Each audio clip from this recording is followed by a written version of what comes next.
Hello everyone, welcome back to my channel. आज मैं golden blood का एपिसोड 8 को एक्सप्लेन करूंगी। एपिसोड के स्टार्ट में हम देखते हैं जब मार्क टोंग को किस कर रहा था तो गलती से टोंग के लिप्स पे कट हो जाता है, जिसे देखकर मार्क वैम्पायर बन जाता है और वो टोंग पर ही अटैक कर देता है। टोंग फिर पूरी कोशिश करता है और अपने आप को मार्क से छुड़वाता है। उसे ये बताता है कि वो टोंग है, तो मार्क भी धीरे धीरे फिर से ह्यूमन बनता है। पर जब उसको रियलाइज होता है कि वो टोंग के साथ क्या कर रहा था तो वो एम्बैरेस होकर बाथरूम में चला जाता है। फिर अपने आप को कंट्रोल करने की कोशिश करता है, पर अभी भी उसकी डिज़ायर ख़त्म नहीं हुई थी। तो वो देखता है कि टोंग के ब्लड उसके कपड़े में भी लगे थे, तो वो उसी ब्लड को स्मेल कर कर अपने आप को सेटिस्फाई करता है। जब नेक्स्ट मॉर्निंग टोंग उठता है तो वो देखता है कि मार्क वहाँ नहीं सोया था, तो वो उसे ढूंढने लगता है तो पता चलता है कि वो बाहर बैठा था। टोंग मार्क से कहता है कि कल रात में तुम्हारा इंतजार करते हुए वहीं सो गया, और मार्क यहाँ उसे सॉरी कह रहा था क्योंकि कल वो उस पर ऑलमोस्ट अटैक कर दिया था। पर टोंग यहाँ उसके हाथों को किस करके कहता है, कोई बात नहीं, वैसे भी तुमने मुझ पर चोट तो नहीं पहुंचाई। और मार्क बहुत दुखी था, तो टोंग उससे कहता है कि हम इससे बचने का जरूर कोई रास्ता ढूंढेंगे, मुझे बिलीव है हम पर। मार्क भी कहता है कि मैं नहीं चाहता कि तुम मेरे से डरो। तो टोंग कहता है कि मैं तुम पे ट्रस्ट करता हूँ मार्क, और फिर उसके चिक्स पर किस करके उसके चेहरे पर स्माइल लाने की कोशिश करता है। नेक्स्ट सीन में देखते हैं कि मार्क एक बुक पढ़ रहा था, तभी उसे मिस थारा का एक मैसेज आता है। वो चाहती थी कि मार्क टोंग को उससे मिलवाने लाए। तो जब वो लोग मिस थारा से मिलने आते हैं तो कार में टोंकला भी बैठा था। तो मार्क टोंकला से कहता है कि तुम कार में ही बैठना, अंदर जाना बहुत लोगों का अलाउ नहीं है। तो टोंग कहता है कि मैं भी फिर टोंकला के साथ ही रुकूंगा। पर मार्क उसे कहता है कि तुम्हें आना पड़ेगा क्योंकि मिस थारा तुमसे मिलना चाहती हैं। फिर टोंकला को कहना पड़ता है कि तुम लोग चले जाओ, मैं तुम्हारा कार में इंतजार करूंगा। टोंग को अच्छा नहीं लग रहा था कि वो लोग टोंकला को छोड़ के जा रहे हैं, पर वो भी कुछ कर नहीं सकता था क्योंकि मार्क भी कुछ सोच के ही बोला होगा। नेक्स्ट सीन में देखते हैं जब वो लोग मिस थारा से मिलने आते हैं तो टोंग मिस थारा से कहता है कि ये सब उसकी वजह से हो रहा है, वो तो किसी का हेल्प भी नहीं कर सकता और दूसरों पे बस बर्डन बन रहा है। पर मिस थारा कहती है कि तुम अपने आप को ब्लेम मत करो टोंग, तुमने कुछ भी गलत नहीं किया। पर वो कहती है कि मैंने तुम्हें आज इसलिए बुलाया है क्योंकि मैं चाहती हूँ कि तुम हमारा हेल्प करो। तो टोंग कहता है कि किस चीज़ की हेल्प। तो थारा कहती है कि मार्क ने मुझे बताया कि नकन तुम्हें हिप्नोटाइज नहीं कर सकता, तो मुझे रियलाइज हुआ है कि तुम्हारे ब्लड से हम सभी की हेल्प हो सकती है। तो टोंग कहता है कि मुझे क्या करना होगा। तो मिस थारा कहती है कि हमें तुम्हारे ब्लड की ज़रूरत है, उससे हम मेडिसिन बनाएंगे और ऐसे तुम दूसरे लोगों को प्रोटेक्ट भी कर सकते हो, पर इसके लिए तुम्हें एग्री होना पड़ेगा। तो टोंग कहता है मैं ज़रूर हेल्प करना चाहूँगा, आप मुझे बताइए कि मुझे करना क्या है। तो फिर मिस थारा कहती है कि मिस वान ये सब संभाल लेगी, पर वो टोंग को सावधान रहने के लिए भी कहती है। वो कहती है कि तुम दूसरों पर ट्रस्ट मत करना, चाहे वो तुम्हारे फ्रेंड ही क्यों ना हो। तो टोंग थोड़ा वरीड हो जाता है। वो मार्क से कहता है कि क्या मैं टोंकला पर भी बिलीव ना करूं। तो मार्क उसे कहता है हाँ। टोंग फिर बहुत सैड हो जाता है। सीन में देखते हैं कि प्रोफेसर नकन आज सभी को पढ़ा रहा होता है और क्लास ओवर हो जाने के बाद मार्क टोंग और टोंकला जब बात करते हुए जा रहे थे कि हमें रास्ता मिल गया है कि हम नकन से कैसे बच सकें, तो मार्क उसे इशारा करता है कि वो ये बात टोंकला को ना बताए। टोंकला भी ये देखकर कहता है कि ठीक है, जब तुम लोग को मुझे ये नहीं बताना है तो मैं जा रहा हूँ यहाँ से। वैसे भी मुझे आज अपना रजिस्ट्रेशन कोड लेना है मेरे एडवाइजर से। उसके जाते ही टोंग मार्क से कहता है कि टोंकला तो पहले से ही जानता है कि तुम एक वैम्पायर हो, तो फिर हम उसे क्यों नहीं बता सकते। तो मार्क कहता है तुम्हारे और प्लान के सेफ्टी के लिए यही बेटर रहेगा कि वो ये सब ना जाने। पर टोंग को अच्छा नहीं लग रहा था क्योंकि टोंकला उसका इकलौता दोस्त था और वो डर रहा था कि कहीं टोंकला उससे नाराज ना हो जाए। तो मार्क कहता है कि ऐसा करते हैं, हम रात में उसके फेवरेट डिलीशियस फूड ऑर्डर करेंगे और उसे मनाने की कोशिश करेंगे। तो टोंग भी इस आइडिया के लिए एग्री करता है। दूसरी तरफ देखते हैं कि टोंकला जब अपने रजिस्ट्रेशन कोड को लेने जा रहा था तो उसे मालूम चलता है कि उसका एडवाइजर नकन है। अभी नकन भी उसके सामने आ जाता है। टोंकला थोड़ा डर रहा था अब उससे बात करने के लिए क्योंकि अब उसे मालूम चल गया था कि नकन अब क्या चीज़ है। नकन भी यहाँ कहता है कि मार्क ने तुम्हें सब कुछ बता दिया होगा, तुमने तो उस पर ट्रस्ट भी कर लिया। टोंकला कहता है कि मार्क मेरा फ्रेंड है। तो नकन कहता है कि उसके इंटेंशन सही नहीं है, वो बस चाहता है कि तुम उनकी बातों पर बिलीव कर लो। पर टोंकला भी कहता है कि मैं अब तुम्हारे धोखे में नहीं आऊँगा। तो नकन कहता है मैं तो बस तुम्हें वार्न कर रहा था कि मार्क टोंग से कुछ चाहता है जिसका पता मुझे भी नहीं है, पर मैं तुम्हारा अभी एडवाइज़र हूँ तो तुम्हें एडवाइस देना चाहता हूँ। कि अगर तुम्हें अपनी लाइफ में सक्सीड करना है तो तुम्हें अपनी फ्रेंड टोंग के लिए अपनी सेक्रीफाइस नहीं करनी चाहिए, क्योंकि टोंग तो अपनी लाइफ बहुत आराम से जी सकता है। पर तुम्हारा क्या तुम्हारी कोई ड्रीम नहीं है? फिर वो टोंकला के दिमाग में ये भर देता है कि हमें कभी अपने लिए सेल्फिश भी बनना चाहिए। सिर्फ दूसरों के लिए करते रहेंगे तो हमारा ही नुकसान होगा। फिर वो उसे स्कॉलरशिप के पेपर देता है और टोंकला भी वो पेपर लेकर चला जाता है। पर उसे भी अब नकन की बात सही लग रही थी कि उसे अपने लिए भी कुछ करना चाहिए।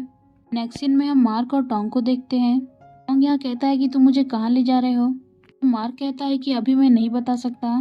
फिर वो उसे एक जगह ले जाता है जहाँ काफ़ी पुरानी ईरा की पिक्चर्स लगी थी। तो टोंग एक पिक्चर को देखकर कहता है कि क्या इस टाइम तुम्हारा जन्म हो गया था? तो मार्क कहता है कि मैं इससे भी पुराने ईरा का हूँ। तो टोंग कहता है कि तब तो तुम ग्रैंडपा मार्क हुए। तो मार्क हंसने लगता है उसकी बात सुन के। फिर दूसरे सीन में देखते हैं कि वो लोग यहाँ ट्रेडिशनल कपड़े पहने थे और अपनी फ़ोटो क्लिक करवा रहे थे।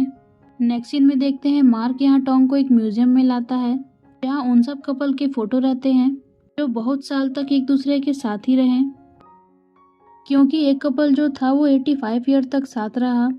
तो मार्क टोंग से कहता है कि हम इससे भी ज़्यादा समय तक साथ में रहेंगे, पर टोंग कहता है कि मैं तो ह्यूमन हूँ, मैं उतना समय तक नहीं जी सकता। तो मार्क ये सुनकर दुखी हो जाता है। फिर वो टोंग का हाथ पकड़ के कहता है कि मैं तुम्हें कहीं और भी ले जाना चाहता हूँ। फिर नेक्स्ट सीन में देखते हैं कि मार्क टोंग को 1 मंथ एनिवर्सरी विश करता है। वो उसे एक हैंड रिटन कार्ड देता है। टोंग तो बहुत सरप्राइज होता है उसका स्वीट गेस्चर देख के। मार्क यहाँ कहता है कि वो ये सब इंटरनेट पे देखा था कि ह्यूमन एनिवर्सरी कैसे विश करते हैं। फिर वो कहता है कि वो बहुत खुश है टोंग को अपनी लाइफ में पाकर, और वो उस रात के लिए फिर से माफ़ी मांगता है। टोंग कहता है कि तुम्हें सॉरी बोलने की ज़रूरत नहीं है, सॉरी तो मुझे बोलना चाहिए क्योंकि आज हमारी फर्स्ट मंथ एनिवर्सरी है और मैं तुम्हारे लिए कुछ भी नहीं लाया हूँ। तो मार्क कहता है कि कोई बात नहीं, वैसे भी हम बहुत सालों तक साथ में रहेंगे। पर टोंग उसे कहता है कि वो जब घर जाएगा तो उसे सरप्राइज देगा। तो मार्क बहुत खुश हो जाता है और फिर टोंग उसे हक कर लेता है। पर तभी देखते हैं कि कोई उनकी फ़ोटो ले रहा था और नेक्स्ट सीन में पता चलता है कि वो नकन का बॉडीगार्ड रहता है जो उनकी फ़ोटो ले रहा था। नकन यह उनकी पिक्चर देखकर कहता है लव एक ऐसी चीज़ है जो स्ट्रॉन्गेस्ट वाल को भी गिरा देती है। फिर वो हंसने लगता है क्योंकि अब उसे मालूम चल गया है कि मार्क टोंग को प्यार करता है, तो वो ज़रूर अब कुछ प्लानिंग करेगा। नेक्स्ट सीन में देखते हैं टोंग यहाँ मार्क को सरप्राइज देता है। वो पूरे रूम को कैंडल से सजा देता है। मार्क के लिए पेस्ट्री भी बनाया था। फिर वो मार्क से कहता है कि अभी और भी सरप्राइज है, जहाँ वो मार्क के लिए एक गाना गाता है। मार्क भी काफ़ी खुशी से उसके गाने सुन रहा था। काफ़ी ब्यूटीफुल सीन रहता है, दोनों यहाँ अपनी एनिवर्सरी सेलिब्रेट करते हैं। नेक्स्ट सीन में देखते हैं मार्क यहाँ टोंग के ब्लड को निकाल कर एक बॉक्स में भर रहा था। फिर वो उससे कहता है कि तुम आराम करना, मैं आंट वान को अभी ये सब देकर आता हूँ। टोंग भी उसे कहता है कि ठीक है। नेक्स्ट सीन में देखते हैं मार्क जब टोंग के ब्लड को ले जा रहा था तभी रास्ते में नकन के आदमी उस पर हमला कर देते हैं। टोंग के ब्लड को ले जाने नहीं दे रहे थे। मार्क सभी से लड़ाई करता है, टोंग के ब्लड को सेफली आंट वान तक पहुंचाता है। दूसरी तरफ देखते हैं टोंकला टोंग को मैसेज कर रहा था कि वो आज कॉलेज आएगा कि नहीं, और टोंग को तो रेस्ट करने के लिए बोला गया था, तो वो टोंकला को मना कर देता है कि आज वो नहीं आएगा। टोंकला जब रीजन जानना चाह रहा था तो टोंग उसे बताता नहीं। तभी वहाँ नकन आ जाता है जो टोंकला को मार्क का वीडियो दिखाता है जहाँ मार्क कुछ लोगों से लड़ाई कर रहा था। टोंकला कहता है कि तुम मुझे ये क्यों दिखा रहे हो? तो नकन कहता है कि मार्क के पास अब टोंग का ब्लड है, वो अब उसका मिसयूज करेगा, बस तुम लोग के सामने अच्छा बनता है और उसकी रियलिटी तो तुम देख ही रहे हो। टोंकला भी कहता है कि मुझे भड़काने की कोशिश मत करो। तो नकन ये बोल के चला जाता है कि अगर तुम जितनी लेट करोगे उसमें तुम्हारा ही नुकसान होगा। फिर टोंकला बहुत सोच में पड़ जाता है। अभी उसे एक ऑर्फनेज के बच्चे का कॉल आता है जहाँ उसे पता चलता है कि मिस नुआन आईसीयू में है, तो ये बात वो टोंकला को भी बताता है। नेक्स्ट सीन में देखते हैं टोंग यहाँ टोंकला से कहता है कि तुम श्योर हो कि ये बात रियल है, सच में मिस नुआन का एक्सीडेंट हुआ है? टोंकला कहता है कि मैं ये सब बात पे झूठ क्यों बोलूँगा।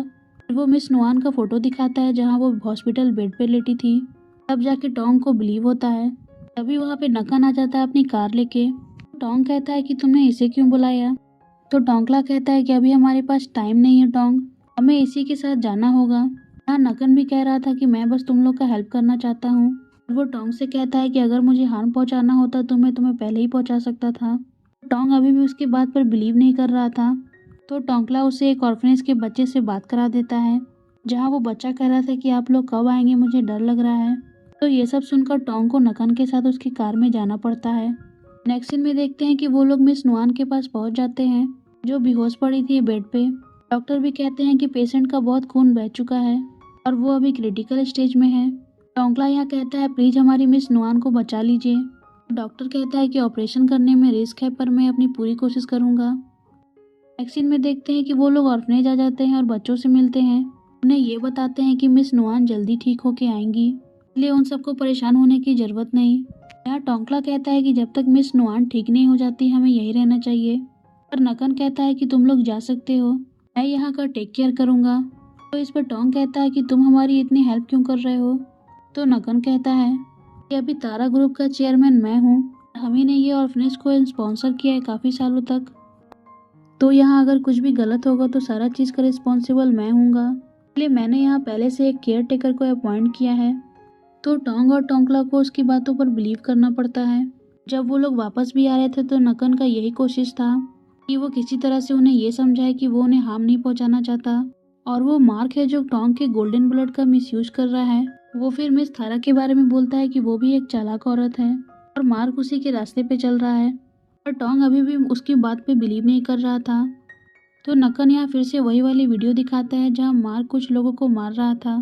फिर वो कहता है कि मार्क ऐसा ही है, बस वो जब तुम लोग के साथ रहता है तो अच्छा बिहेव करता है। यहाँ देखते हैं कि टोंकला पूरी तरह से नकन की बातों पर बिलीव करने लगा था, इसलिए वो टोंग से कहता है कि हमें अब मार्क के साथ नहीं रहना चाहिए।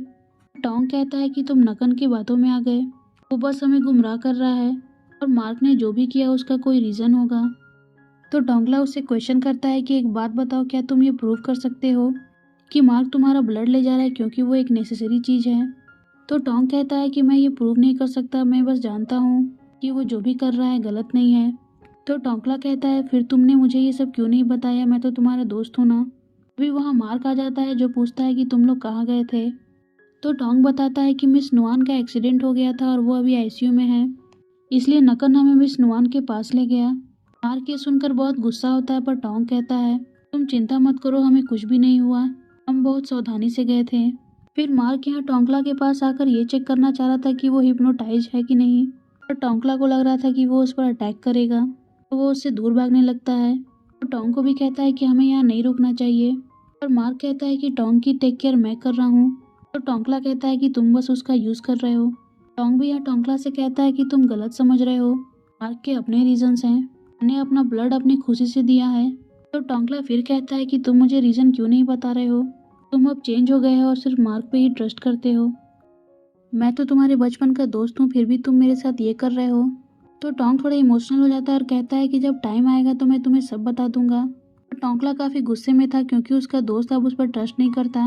वो कहता है कि जब तुम्हें लगे कि मुझ पर ट्रस्ट करना चाहिए तब आकर मुझसे मिलना, और फिर वो टोंग को छोड़ के चला जाता है। टोंग भी काफ़ी आवाज़ लगाता है लेकिन टोंकला नहीं रुकता। मार्क भी कहता है कि अभी उसको जाने दो। नेक्स्ट सीन में देखते हैं टोंकला एक बेंच पर बैठ के रो रहा था, तभी मौका का फ़ायदा उठाने नकन आ जाता है। वो टोंकला से कहता है कि तुम्हें जहाँ जाना है मैं तुम्हें छोड़ सकता हूँ। टोंकला भी अभी ऐसे स्टेट में था कि अभी उसे किसी की ज़रूरत थी, तो वो भी नकन के साथ चला जाता है। वो नकन से कहता है कि वो काफ़ी डरा हुआ है क्योंकि उसके क्लोज वन उससे दूर जा रहे हैं, क्योंकि मिस नुआन भी अभी हॉस्पिटल में है। टोंग भी उसकी अब चिंता नहीं करता। तो नकन कहता है कि कोई बात नहीं, क्योंकि अब से तुम्हें कुछ भी फील नहीं होगा। फिर वो टोंकला को हिप्नोटाइज कर लेता है और उसे एक प्लेस पे ले जाता है जहाँ उसने बाकी हिप्नोटाइज किए हुए लोगों को रखा था। नेक्स्ट सीन में हम मार्क टोंग को देखते हैं जहाँ मार्क टोंग पर गुस्सा कर रहा था कि वो जानता था कि नकन के साथ जाना कितना रिस्की हो सकता है, फिर भी वो गया। तो टोंग कहता है कि तुम समझ नहीं रहे हो, मैंने बताया ना तुम्हें कि मिस नुआन उस टाइम आईसीयू में थी। तो मार्क कहता है कि तुमने मेरा वेट क्यों नहीं किया। तो टोंग कहता है कि मैं तुम्हारा वेट करता तो अभी मिस नुआन जिंदा भी नहीं होती, और मैंने तो तुम्हें कितना कॉल भी किया था। इस पर मार्क कहता है कि वो नकन के आदमियों से लड़ाई कर रहा था, इसलिए वो उसका फ़ोन नहीं उठा पाया। टोंग इस पर गुस्सा हो जाता है और कहता है कि क्या तुम डर रहे थे कि तुम गोल्डन ब्लड को खो दोगे, और मैं भी तुम इस नुआन के लिए डरा हुआ था कि कहीं मैं उन्हें खो ना दूँ, तुम्हें तो पता ही है कि मैं उन्हें माँ मानता हूँ। इस पर मार्क कहता है कि मैं इसलिए नहीं डर रहा था कि मैं गोल्डन ब्लड खो दूंगा, मैं तो इसलिए डरा हुआ हूँ कि मैं कहीं तुम्हें न खो दूँ। वो इमोशनल हो जाता है और कहता है कि मैं डरा हुआ हूँ कि टोंग मुझ पर ट्रस्ट नहीं करेगा। और अगर टोंग के साथ कुछ हो जाएगा तो वो कैसे जिएगा। तो ये सुनकर टोंग उसे हक कर लेता है और कहता है कि चाहे लोग कुछ भी कहें, मैं तुम पर हमेशा ट्रस्ट करूँगा। वो मार्क से भी कहता है कि तुम भी मुझ पर ट्रस्ट करना। तो मार्क भी हाँ कहता है। फिर वो दोनों किस करने लगते हैं और उनका रोमांस स्टार्ट ही होने वाला था, पर फिर से वही चीज़ हो जाती है जो पिछले बार हुई थी।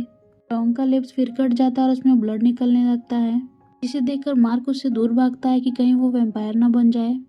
पर इस बार टोंग बिना डरे उसके पास जाता है और उसे टोंग को फेस करने के लिए कहता है कि कुछ नहीं होगा। तो मार्क भी अपने आप को बहुत कंट्रोल करता है और फिर टोंग मार्क का शर्ट उतारता है और खुद का भी, और मार्क को किस करने लगता है। मार्क भी अब कंट्रोल में आ गया था, वो भी टोंग को हर जगह किस करने लगता है और यहाँ हम देखते हैं कि वो फाइनली इंटीमेट हो जाते हैं। ये सीन काफ़ी हॉट रहता है देखने में और इसी सीन के साथ एपिसोड भी यहीं कंप्लीट हो जाता है। तो फ्रेंड्स, आपको ये एपिसोड कैसा लगा मुझे कमेंट में बताइएगा और नेक्स्ट एपिसोड के लिए मेरे चैनल को सब्सक्राइब कर दें। Please like comment share and subscribe to my channel. Thank you for watching.